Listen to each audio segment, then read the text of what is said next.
السلام علیکم ورحمۃ اللہ وبرکاتہ۔ الحمد للہ رب العالمین، الصلاۃ والسلام علی سید الانبیاء والمرسلین وعلی آلہ وصحابہ اجمعین، اما بعد، اعوذ باللہ من الشیطان الرجیم، بسم اللہ الرحمن الرحیم، فاستبقوا الخیرات، صدق اللہ مولانا العظیم۔ بارگاہ بکس پناہ میں ہدیہ درود پیش فرما۔ اللہم صلی علی سیدنا و مولانا محمد وبارک وسلم، صلاۃ و سلام علیک یا رسول اللہ صلی اللہ تعالی علیہ وسلم۔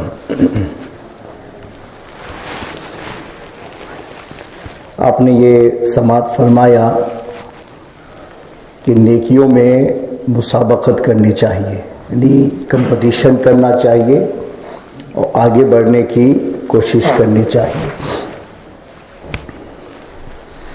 نبی اکرم نور مجسم صلی اللہ تعالی علیہ وسلم نے اپنے عمل سے بھی ہم لوگوں کو اسی بات کا درس دیا کہ نیکیوں میں مسابقت کرنے کی کوشش کرنی چاہیے،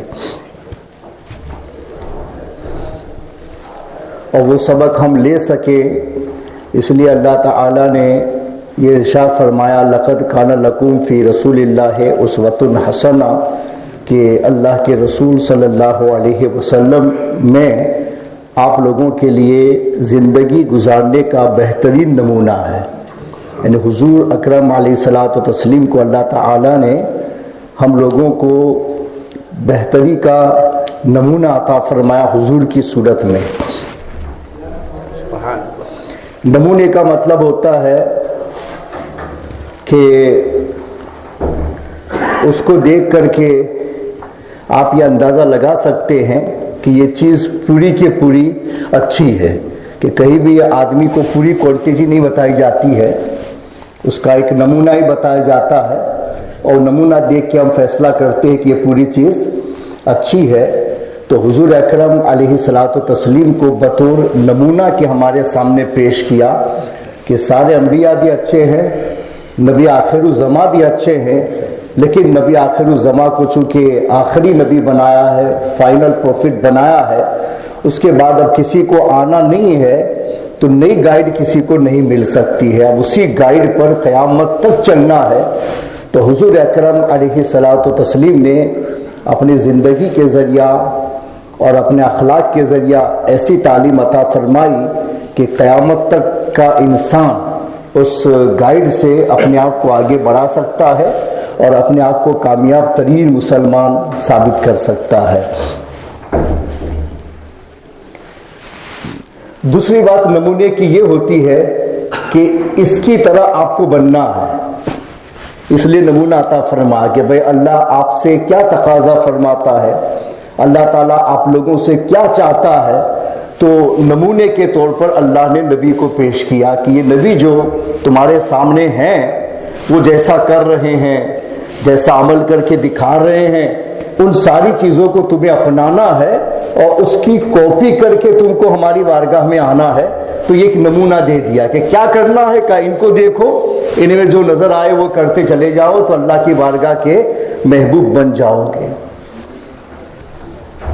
یہ ہمارے عذر کو ختم کرنے کے لیے ہے کہ قیامت کے روز انسان اپنی طرف سے بہت سارے ایکسکیوزز بنا سکتا ہے کہ یوں ہوا، ایسے ہوا، اس لیے ہوا، یہ ساری چیزیں ہو سکتی ہیں۔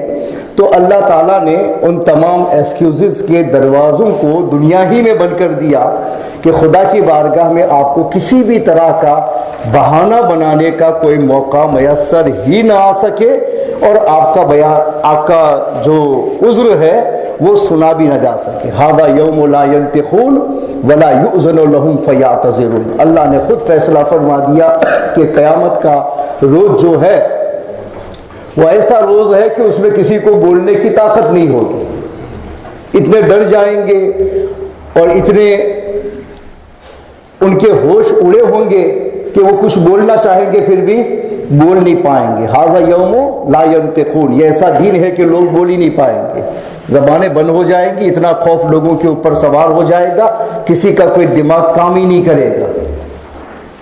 تو ھذا یوم لا ینطقون ولا یؤذن لهم فیعتذرون، اور کسی کو یہ اجازت بھی نہیں دی جائے گی کہ وہ اپنی طرف سے کوئی ایکسکیوز بیان کرے کہ میں نے ایسا کیوں کیا اور ایسا کیوں نہیں کیا.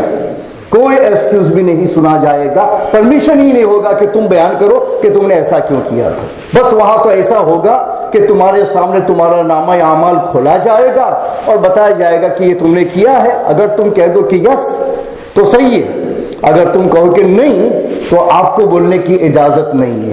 اس وقت اللہ تعالیٰ آپ کے ہاتھوں سے کہے گا، آپ کے پاؤں سے کہے گا، آپ کی آنکھوں سے کہے گا، آپ کی زبان سے کہے گا، چاہے جس عضو سے بھی اللہ چاہے گا اس سے بلوا لے گا کہ چلو تم بولو. تو ہم خاموش رہیں گے، ہمارا ہاتھ بولے گا کہ اللہ یہ جھوٹ کہہ رہا ہے، اس نے ایسے ہی کام کیا جو اس میں لکھے ہوئے. پاؤں یہی کہے گا کہ اللہ یہ جھوٹ بول رہا ہے، اس نے ایسا ہی کیا ہے جیسے فرشتوں نے لکھا ہے، میں گواہ ہوں چونکہ مجھے چلا کر کے اس نے یہ کام کیے تھے. تو قرآن پاک میں آیا ہے کہ یوم تشہد علیہم ارجلہم بما کانوا یکسبون، کہ تمہارے پاؤں بھی گواہی دیں گے کہ تم نے کیا کیا تھا، تم کیا عمل کرتے تھے، سب گواہی دیں گے. زبان کو خاموش کر دیا جائے گا اور ہمارے پارٹس آف باڈی اللہ کی بارگاہ میں بولیں گے اور وہ ہمارے خلاف بولیں گے کہ ہم جھوٹ بول رہے ہیں اور وہ کہیں گے کہ ہم سچے ہیں. تو وہ دن ہوگا کہ جہاں بولنے کی اجازت بھی نہیں دی جائے گی. تو عذر وہاں چلنے والا نہیں ہے. تو نبی کو بھیجا اسی لیے تاکہ عذر کا جو دروازہ ہے نا وہ بند ہو جائے. رسلا مبشرین و منذرین لئلا یکون للناس علی اللہ حجۃ بعد الرسل. دوسری جگہ پر اللہ نے قرآن میں فرمایا کہ ہم نے رسولوں کو بھیجا ہے جو خوشخبری بھی سناتے ہیں کہ اچھے اچھے عمل کرو گے تو اللہ جنت دے گا، گناہ کرو گے تو اللہ جہنم میں ڈالے گا، ڈر کی باتیں بھی سناتے ہیں. اللہ فرماتا ان رسولوں کو ہم نے کیوں بھیجا تم جانتے ہو؟ اس لیے تاکہ اللہ کی بارگاہ میں تمہارے لیے حجت بن جائیں. وہی نبی اور رسول تمہارے لیے حجت ہوں گے اور تمہارا کوئی عذر خدا کی بارگاہ میں سنا نہیں جائے گا. یہ کئی جگہوں پر اللہ نے فیصلہ فرما دیا کہ بولنے کی اجازت بھی نہیں ہوگی. تو کیا ایکسکیوز بیان کریں گے کہ ہم نے ایسا کیوں کیا اور ایسا کیوں نہیں کیا، چونکہ ہر چیز کو اوپن کر کے دنیا میں بیان کر دیا گیا. تو نمونہ دیا. نمونے کا مطلب یہ ہوتا ہے کہ ایسا آپ کو کرنا ہے. اب اس کے خلاف ہم کریں گے تو ظاہر بات ہے نا کہ پرابلم ہم کر رہے ہیں. جیسے کسی کو آپ نے کپڑا سلنے کے لیے دیا تو ابھی تو سب ریڈی میڈ پہ جاتے ہیں، مگر وہ بھی تو انسان کا سیٹنگ صحیح بنایا جاتا ہے.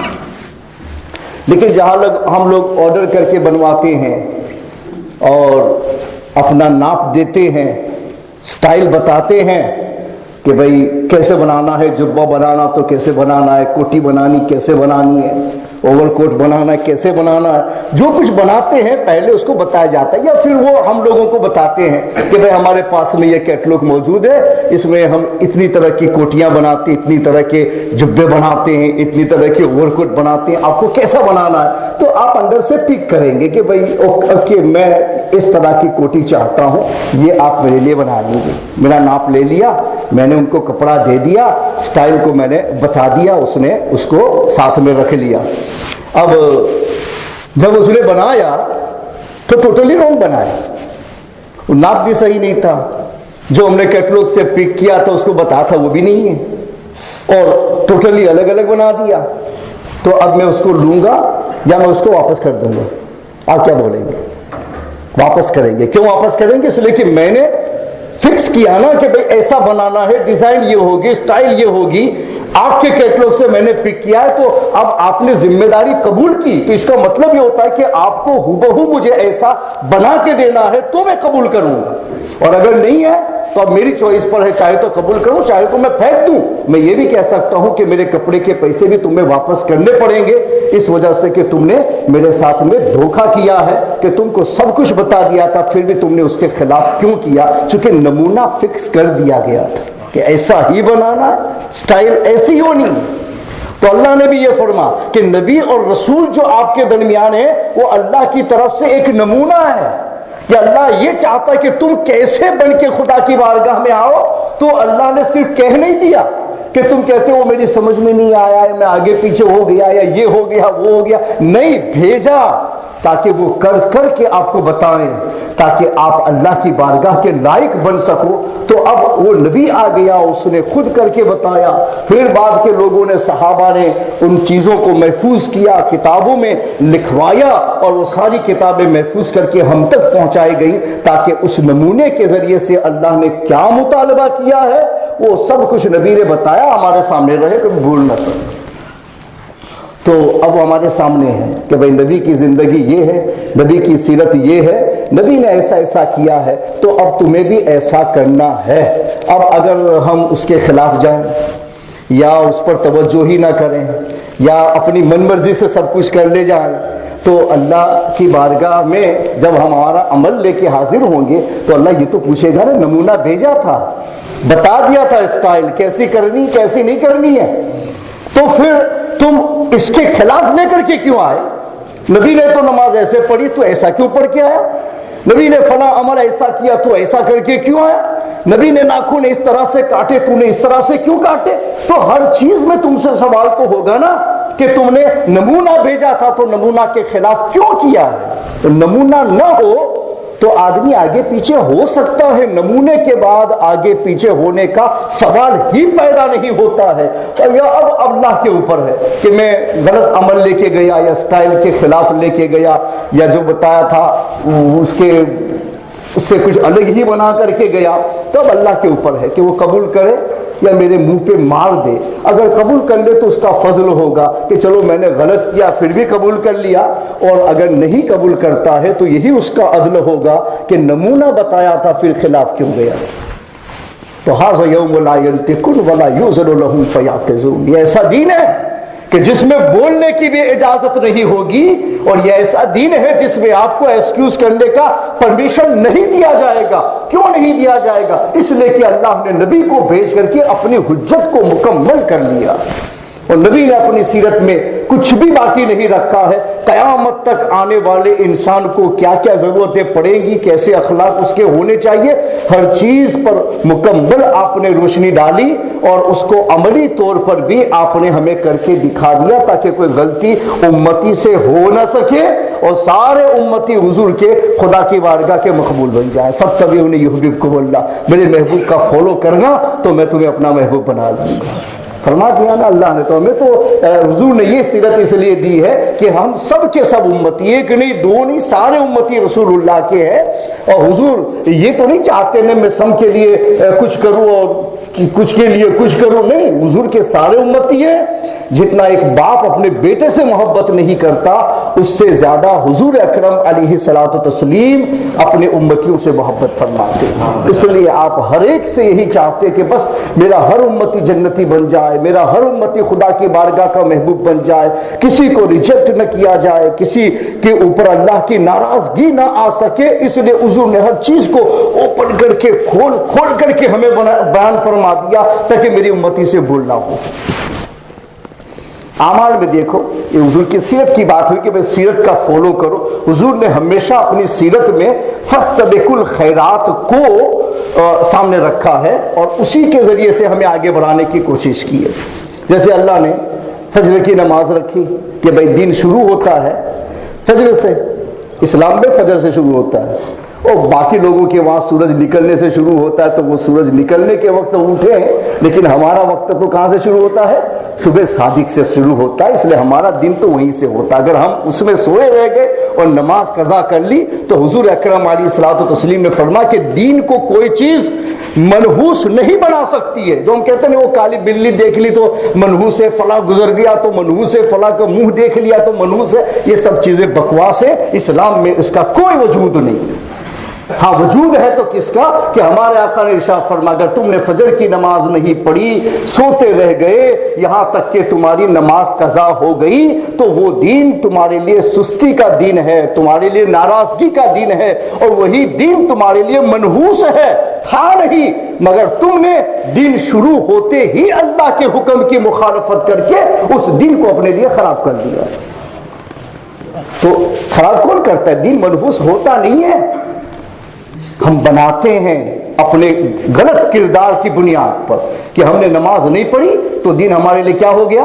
منحوس ہو گیا. چونکہ دن کی شروعات تھی، میں نیند میں سے بیدار ہوا تو پہلا کام میں وہی کرتا کہ میں اپنے رب کی رضا کے لائق کام کر لوں، پھر اپنا دن شروع کروں، اور پہلے ہی ابتدا ہی میں نے سب سے بڑے حکم کے خلاف کیا، میں سوتا رہ گیا، میں نے نماز قضا کر دی، تو میں نے اپنے دن کو اپنے لیے کیا بنا لیا؟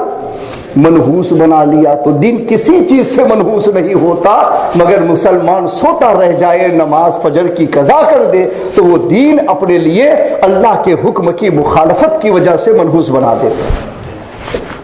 پھر ہمارے آقا مولا صلی اللہ علیہ وسلم نے ارشاد فرمایا کہ آدمی جب اپنے گھر سے نکلتا ہے، نماز پڑھ لے فجر کی، اس کے بعد کام کے لیے نکلتا ہے تو اللہ کے حکم کی اطاعت کیا، دین اللہ کے حکم کے اوپر عمل کر کے شروع کیا، تو پہلے ہی میں نے اپنے دین کو اللہ کے ساتھ ملا دیا نا، دین میرا رب کے ساتھ میں مل گیا ہے۔ اب اس کے بعد میں کام کے لیے نکلتا ہوں تو میرے آقا ارشاد فرماتے ہیں کہ نماز پڑھ کے، ادا نماز پڑھ کے گھر سے نکلنے والا اسلام کا جھنڈا لے کے نکلتا ہے، اور نماز قضا کر کے باہر نکلنے والا شیطان کا جھنڈا لے کر کے نکلتا ہے۔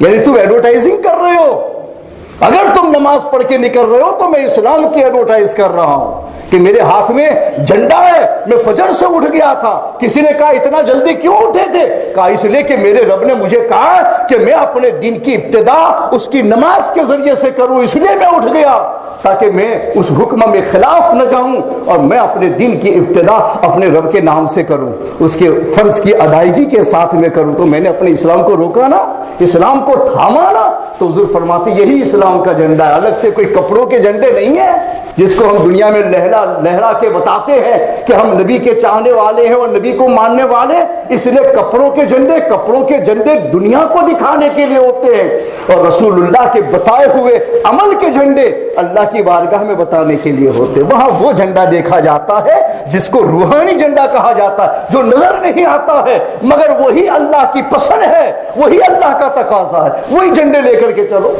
تو یہی جھنڈا حضور فرماتے فجر کی نماز پڑھ کے نکلا تو اسلام کا جھنڈا اپنے ہاتھ میں لے کے نکلا ہے، مسلمان ہے، اللہ کے حکم کی تابعداری سے نکلا ہے، نافرمانی سے نہیں نکلا ہے، تو وہ اللہ کی حفظ و امان میں آ جاتا ہے، اللہ اس کی حفاظت فرماتا ہے، اس کا دن اس کے حق میں اچھا ہوتا ہے، اللہ تعالیٰ اس کی رزق کے اندر کشادگی عطا فرماتا ہے، تکالیف اور مصیبت سے اللہ تعالیٰ اس کی حفاظت فرما لیتا ہے، چونکہ اس نے اپنے دن کو اللہ کے ساتھ میں ملا دیا تو اس کے ذمے میں چلا گیا، اور نماز نہیں پڑھی تو کس کے ذمے میں گیا؟ شیطان، چونکہ شیطان پہلے ہی نافرمانی، دن شروع کیا نافرمانی، میں نے اپنے دن کو میرے رب کے ساتھ نہیں ملا، میں نے شیطان کے ساتھ میں ملا دیا، تو شیطان کے ساتھ میں ملیں گے تو کیا ہوگا؟ راحتیں آئیں گی، بشارتیں آئیں گی، کچھ نہیں آئے گا، تکالیف و مصیبت ہی آئے گی، چونکہ وہ دشمن ہے۔ تو میں نے اپنا دن دشمن کے ساتھ ملا لیا۔ اگر میں نے فجر کی نماز قضا کر لی ہے تو اب آپ کے ہاتھ میں ہے کہ آپ دن میں نکلتے ہیں تو اسلام کا جھنڈا لے کے نکلنے والے ہیں یا شیطان کا جھنڈا لے کے نکلنے والے۔ صرف لباس سے نہیں ہوگا، لباس تو ہے کہ ٹوپی پہن لی، داڑھی رکھ لی، جبہ پہن لیا تو دیکھنے والے تو مجھے مسلمان ہی کہیں گے کہ میں مسلمان ہوں اور میں اسلام کے جھنڈے کے ساتھ جا رہا ہوں، مگر میرا رب کہے گا نہیں، میں تیرے لباس سے تجھ کو اسلام کے جھنڈے والا نہیں کہوں گا، میں اپنے احکام پر عمل ہی کی وجہ سے تجھے اسلام کا جھنڈا اور فلاگ والا کہوں گا۔ تو وہاں تو عمل ہی سے آتا ہے۔ فجر کی نماز نہیں پڑھی تو لاکھ داڑھی سجا لو، امامے پہن لو، کوٹیاں پہن لو اور لوگوں کو دھوکہ دیتے چلے جاؤ کہ میں بہت اچھا ہوں، میں بہت اچھا ہوں، مگر میرا رب مجھ سے یہ کہے گا تو غدار ہے، تو بے وفا ہے، تو خائن ہے، لوگوں کو دھوکہ دیتا ہے، رب کو نہیں دے سکتا، اس لیے کہ رب سب کچھ جانتا ہے کہ تو نے فجر کی نماز قضا کر لی۔ تو میرا لباس دیکھ کے دنیا والے تو مجھے اچھا کہہ لیں گے، مگر اس اچھے لباس سے میں رب کی بارگاہ میں اچھا نہ بنوں گا اگر میں نے اپنی فجر کی نماز قضا کر لی۔ کیا کرنا چاہیے مسلمان؟ تو فجر کی 2 ہی رکعت، لیکن حضور نے فرمایا نہیں، مسابقت کرنا ہے، آگے بڑھنا ہے، میرے رب تو نے 2 کہا ہے، 2 میں اور ملا لیتا ہوں، 2 کی بجائے 4 پڑھوں گا۔ تو حضور نے مسابقت کی نا، حکم 2 کا ہے اور پڑھی کتنی؟ 4۔ اس کے بعد میں اللہ نے کہا پر سیدھے 1 پہر فجر ہے اور 2 پہر مڈ ڈے ہے، آفٹر مڈ ڈے زہر کا وقت شروع ہوتا ہے، مڈ ڈے یہ وہاں سے دوسرا پہر شروع ہوتا ہے، دین کا دوسرا پہر۔ تو اللہ نے کہا پہلے پہر میں فجر ہے اور دوسرے پہر میں ظہر، بیچ میں پورا ٹائم چھوڑ دیا۔ ہمارے حضور نے فرمایا کہ نہیں، کبھی تو ہم جب سورج نکلتا ہے تو پھر ہم چائے ناشتہ کرتے ہیں نا، تو چائے ناشتے کا وقت ہوا تو چائے ناشتے سے پہلے ہم 2 رکعت نماز پڑھ لیں تاکہ ہم کھا رہے ہیں، کھانے سے پہلے اللہ کا ذکر ہو جائے۔ تو حضور نے اشراق بڑھائی، وہاں اشراق رکھی، چائے ناشتہ کریں گے۔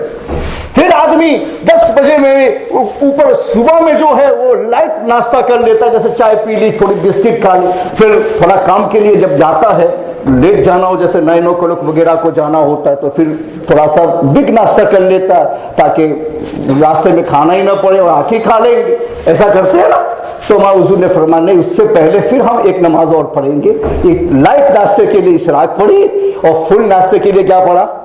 چاشت کی نماز پڑھی۔ نہیں، پہلے میں نماز پڑھ لوں گا، اس کے بعد میں کھاؤں گا، تاکہ میری ابتدا اس پہر میں کھانے سے نہ ہو، میرے رب کے ذکر سے ہو۔ یعنی حضور ہر پہر میں جا رہے، ہر عمل پہ جا رہے، تو پہلے اللہ کے عمل کو سامنے رکھتے ہیں اور پھر اپنے عمل پہ آ رہے، تاکہ ابتدا ہماری اللہ ہی کے نام سے ہو۔ جب بھی ہم کریں اللہ ہی کے نام سے ہماری ابتدا ہو۔ تو اشراق میں چھوٹے ناشتے کے لیے بھی نماز رکھ دی اور چاش میں فل ناشتے کے لیے بھی حضور نے ایک نماز رکھ دی اور اس کو چاش کا نام دیتے، اشراق و چاش دونوں آ گئی۔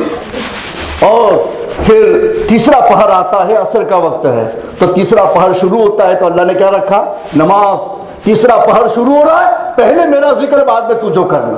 تو پہلے اپنی نماز دے دی، پھر کہا تو پہلا پہر شروع کیا اللہ کے نام سے، دوسرا پہر شروع کیا اللہ کے نام سے، تیسرا پہر آیا عصر کا تو شروع کیا اسی کے نام سے، اور اس کے بعد میں سن سیٹ ہوا، رات کی ابتدا ہوئی۔ کہ رات کی ابتدا ہوئی نا تو پہلے نماز پڑھ تاکہ تیری رات کی ابتدا بھی اللہ ہی کے نام سے ہو۔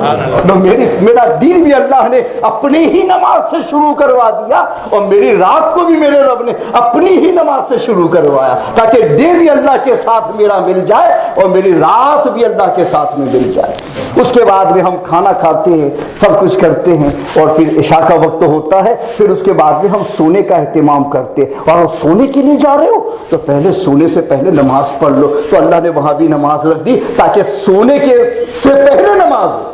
اب انتظار میں اب اس کے بعد کا اٹھنے سے پہلے نماز پڑھنا، اٹھنا اور پھر نماز پڑھنا، تو وہ فجر کا وقت ہوتا ہے تو رات میں سونے سے پہلے بھی نماز پڑھائی، ادھر انتظار میں رکھا کہ دیکھنا سوتے مت رہنا، فجر کی نماز رکھیے وہ ادا پڑھنا۔ تو میں انتظار میں سو رہا ہوں، میں الارم سیٹ کر رہا ہوں، کسی کو کہہ رہا ہوں، اپنے موبائل پہ ٹائم رکھ رہا ہوں کہ فجر کے وقت اٹھنا ہے، میری نماز قضا نہیں ہوگی۔ تو اس طریقے سے میں جب جاتا ہوں نا تو پھر کیا ہوتا ہے، میں سو گیا مگر انتظار صلاۃ میں سو رہا ہوں۔ تو میرے آقا نے ارشاد فرما کہ جو آدمی انتظار صلاۃ میں ہوتا ہے وہ بھی صلاۃ میں ہوتا ہے، یعنی نماز ہی کے ثواب میں ہوتا ہے۔ مجھے سلا بھی دیا لیکن انتظار صلاۃ میں سلایا تاکہ میرا سونا بھی بیکار نہ چلا جائے، میرا سونا بھی انتظار نماز کی وجہ سے عبادت بن جائے، میرا دین بھی عبادت بنا، میرا رات بھی عبادت بنا، میرے ہر عمل کی ابتدا اللہ نے اپنے نام سے کروائی، اور جہاں جہاں اللہ نے ضرورت میں رکھا